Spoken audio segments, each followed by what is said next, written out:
एक गरीब आदमी बद्दू रात के वक्त वो कहीं बेचारा सुबह से चला था, मदीने पहुंचते उसे रात हो गई। उसने डरते हुए ना खैमा ही बाहर लगा लिया। जहां रात हुई ना, आधी रात को गई, 1-2 बजे समझ ले पहुंचा मदीने, तो उसने बाहर ने खैमा लगा लिया। बीवी उसकी उम्मीद से थी, बच्चे की विलादत का वक्त करीब आ गया, बीमार हो गई, उसने खैमा लगाया। बीवी अंदर है, हजरत उमर फारूक गश्त पे थे रात को, साथ एक गुलाम था। हजरत उमर फारूक रज़ी अल्लाह ताला अन्हु कहने लगे वो आग जल रही है थोड़ी सी, पता करो कौन है। तो आपका गुलाम पता करने गया तो बद्दू ने डांट दिया, कहने लगे जाओ तुम्हें क्यों बताऊं। हजरत उमर खुद गए, कहने लगे मुसाफिर भाई बता तो सही। कहने लगा जी छोड़े, मैं आपको क्यों बताऊं, मैं कौन हूं, कैसे आया हूं। फरमाया खैमे के अंदर से कराहने की आवाज आती, कोई दर्द से चीख रहा है, बता हमें बात क्या है। कहने लगा जी मैं फुला बस्ती फुला इलाके का एक गरीब हूँ, अमीरुल मोमिनीन उमर फारूक से मिलने आया हूँ और रात हो गई है तो यहाँ खैमा लगाया है, सुबह मैं उनसे मिल के चला जाऊंगा। तो रात को तकलीफ देना पसंद नहीं किया, तो मेरी बीवी उम्मीद से थी, अब बच्चे की विलादत का वक्त करीब है, पास कोई नहीं। हजरत उमर कहने लगे तू ठहर, मैं अभी आया। चेहरे पे नकाब है, उसे बताया नहीं मैं ही अमीरुल मोमिनीन। उमर दौड़े गए, अपनी जौजा से कहने लगे अगर तुझे बहुत बड़ा अजर मिल रहा हो तो हासिल करेगी।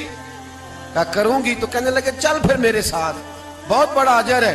एक दोस्त के यहाँ विलादत का वक्त है, जरूरत की चीजें साथ ले लो। उस औरत ने थोड़े दाने ले लिए, घी ले लिया। हजरत उमर से कहने लगी लकड़ियां इकट्ठी कर ले। अमीरुल मोमिनीन, काउंसलर की बात नहीं बता रहा आपको मैं, आपको MPA की बात नहीं बता रहा, MNA की बात नहीं बता रहा, जो 10 गांव को मिला के चेयरमैन बना उसकी बात नहीं बता रहा, उसकी बात बता रहा हूं जो 22 लाख मुरब्बा मील का हुक्मरान है। उसकी बात बता रहा हूं जो गली से गुजरे तो शैतान रास्ता ही बदल जाता है। उसकी बात बता रहा हूं जिसके बारे में मेरे मुस्तफा करीम सल्लल्लाहु ताला अलैहि वसल्लम ने फरमाया मेरा उम्र तो वो है कि 950 साल हजरत जिब्रील भी इसकी शान बयान करें तो अजमत खत्म नहीं होती। इतना बड़ा शख्स। हजरत उमर ने लकड़ियां इकट्ठी की, ईंटों का रोड़े लेके चूल्हा बनाया, पहुंच गए। आपकी जौजा कहने लगी ये थोड़े दाने डालने, घी डालने और एक लकड़ी लेके इसको हिलाएं, तैयार करें। खुद जौजा अंदर चली गई, हजरत उमर बाहर पकाने लगे। वो बद्दू कहते हैं मैं इस तरह का उनके साथ बिहेव करने लगा जैसे वो किसी चौकीदार के साथ नहीं करता। मैंने समझा जी उमर ने चौकीदार रखे आने जाने वाले मेहमानों का। मैं कभी पानी का प्याला मांगता, कभी कोई बात, उमर दौड़े जाते, कभी पानी लाते। ओ मुसलमानों, ओ मेरे रसूल के गुलाम अजीजो, हजरत उमर फारूक। वो गुलाम कहता है मैं उमर से कहता, मैं कहता गुलाम पानी ला, तो उमर दौड़ के पानी लाते। मैं कहता तुझे घी पकाना भी आता है, पहले भी कभी पकाया है? तो उमर फरमाते कोशिश तो कर रहा हूं। मैं कहता पहले भी कभी तेरी बीवी ने ये काम किया है? तो हजरत उमर कहने लगे मुझे याद नहीं, पूछ के बताऊंगा। कहते क्या रंग था, क्या अंदाज था, क्या मुस्तफा की तरबियत थी, क्या अंदाज हुजूर ने सिखाए गुलामों को। ये किस तरह का अमीर है कि ये हंडिया पका रहा है, फूंके मार रहा है एक गरीब के लिए, देहाती के लिए जिसे जानते भी नहीं।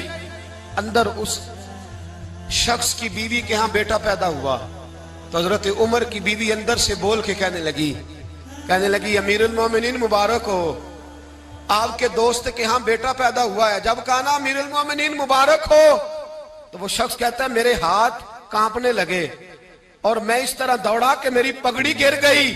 मैं दौड़ा तो उमर ने बुलाया, कहा किधर जाते हो? कहने लगा आप अमीरुल मोमिनीन है, आप अमीरुल मोमिनीन, आप उमर हैं। कैसर किसरा जिसके नाम से कांपे आप वो हैं जिसे मुस्तफा ने दुआ मांग के अल्लाह से मांगा, वो वाले उमर है आप। जिसके लिए अलीउल मुर्तजा फरमाते हैं मैं रोज दुआ करता हूं, वो वाले उमर है। जिसके बारे में अबू बकर सिद्दीक ने फरमाया था कि मैं अल्लाह से कहूंगा मौला जो तेरे महबूब की उम्मत के हक में सबसे बेहतर था मैं उसे खलीफा बना के, वो वाले उमर है। उमर अमीरुल मोमिनीन की बीवी, वो तो खातून अव्वल होती है, वो तो मलका होती है, और तेरी बीवी दाई बनकर एक गरीब के बच्चे के पास बैठी रही विलादत के वक्त। उमर अमीरुल मोमिनीन होके तेरी दाढ़ी सारी धुएं से भर गई, तो ड्यूटी करता रहा।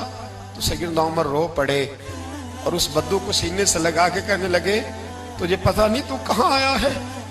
इस शहर का पता है? उसने कहा हुजूर कहाँ है? फरमाया ये मेरे नबी का मदीना है, ये मुस्तफ़ा का मदीना है। यहाँ अमीरों का इस्तकबाल नहीं होता, यहाँ गरीबों के इस्तकबाल होते। यहाँ हुजूर ने इस स्टेट पे मेरे रसूल पाक ने वो वाला रंग दिया है कि अब गरीब सर उठा के जीने लगे हैं, अब मजदूरों को इज्जतें मिलने लगी हैं, अब यतीमों ने सर उठा लिया है कि हमारे